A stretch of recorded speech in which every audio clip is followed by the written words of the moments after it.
Hello, I'm Keith Ford here at Brownells, and since today is 6.5 day, I'm going to be going over some of my favorite 6.5 cartridges. Now, first off, there's no way I can cover all the 6.5 loadings. There's just no way to do it. There's so many different ones, but here are some of my favorite cartridges.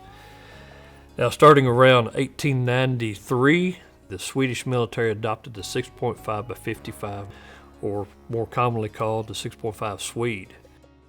It says a 160 grain bullet, smokeless powder, and non-corrosive primer. Now, where this really shines is the sectional density of the bullet and the velocity of it.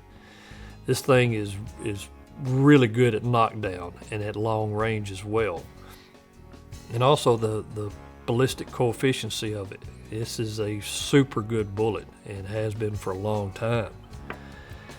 Now, modernized 6.5 Swede. This right here has a hollow point bullet, and this is around 140 grain. This is still a really good hunting round as well, but for thick skin and bone penetration, the 160 grain bullet is hard to beat. Now, 6.5 never really became that popular in the US, but in Europe, Scandinavia, 6.5 Swede is a wonderful hunting round, and it's used here in the States as well, but just not that popular.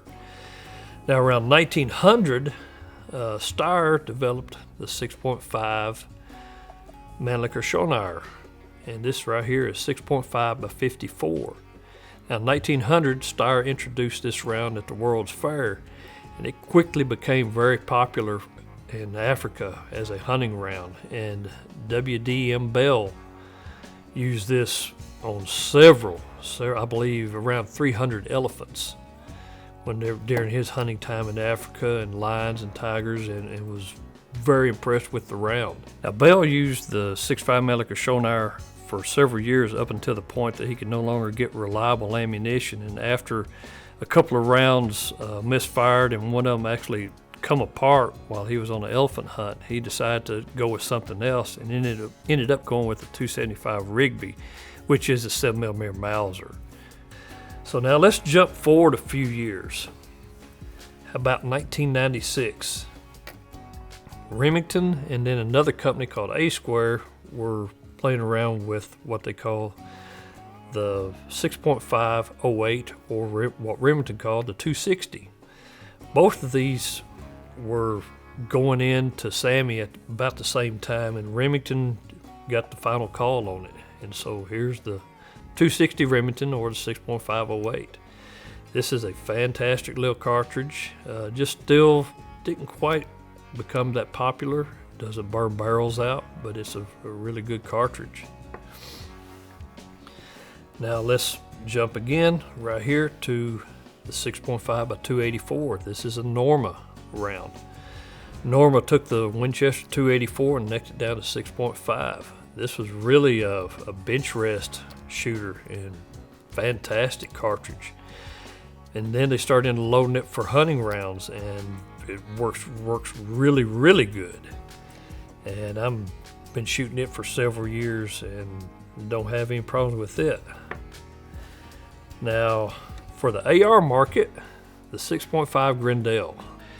It was a joint effort between Bill Alexander, Arnie Brennan, and a ballistician at Lapua, whose name I am not even going to begin to try to pronounce. But it was kind of an intermediate cartridge between 5.56 and 308, geared towards the AR platform. And whenever it was introduced in 2003, it's pretty amazing round, because at 1,000 yards it still had a velocity of 1,002, around 1,200 feet per second. So it's pretty cool. But the trouble is Bill held on to the cartridge instead of sending it up to SAMI for several years, and it wasn't until 2010 that he finally submitted to SAMI and relinquished the trademark of the 6.5 Grendel. So that kind of slowed progress down on the Grendel cartridge, but overall it's still a pretty good round.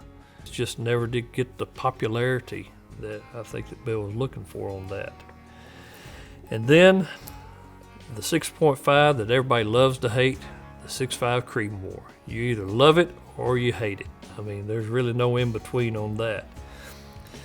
6.5 Creed is just about the same as a 6.5 Swede.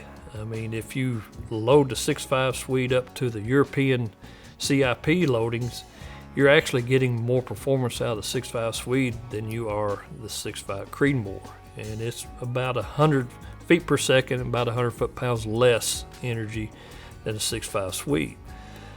But it's a little bit shorter and a little easier on shorter actions and stuff, whenever the Swede's quite a bit longer.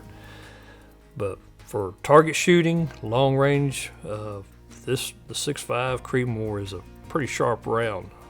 Now, probably the most infamous 6.5 cartridge that I don't have here, and I don't even own the rifle, is the 6.5 Carcano. That's the 6.5 that changed the course of American history whenever Lee Harvey Oswald used one to supposedly assassinate John F. Kennedy in Dallas, Texas. I mean, it's a rather unimpressive round and an unimpressive rifle. And honestly, if it hadn't been for that, the rifle probably would have just went off into obscure history where it really belongs, because it's just not that great of a gun.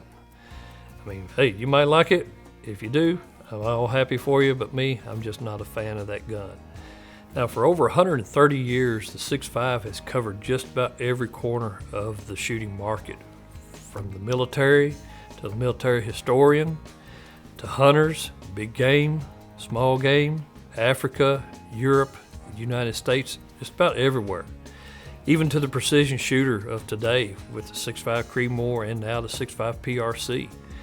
6.5 has covered every single corner of that and is still going strong and will probably be reinvented again. I mean, there's so many different ways that you can do an excellent round. I mean, it's honestly, the 6.5 is just about the perfect bullet. So there you have it. Now, I know that you're bound to have a favorite 6.5, one that we haven't covered. So if you do, let us know. Be sure and drop us a line. And while you're at it, smash that like and subscribe button. Thanks for watching.